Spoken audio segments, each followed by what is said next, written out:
Hi everyone, and welcome back to the channel. Today, I'm excited to demonstrate how to use Metafields in DataChamp. Metafields are custom fields that let you store and display specialized information about products, orders, and other objects in your Shopify store, details that aren't available in the default Shopify admin. You can set up Metafields directly in Shopify or by using third-party apps. DataChamp simplifies exporting those Metafields. In this tutorial, I'll guide you through creating a report in DataChamp to export product Metafields. So let's dive in. Click the New Report button and select Products as the report type.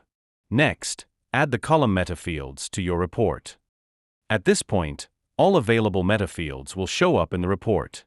If there are any you don't want, simply remove them. Need a specific Metafield not listed?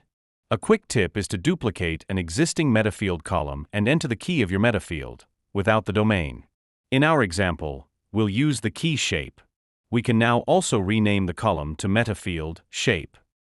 Not sure of the key?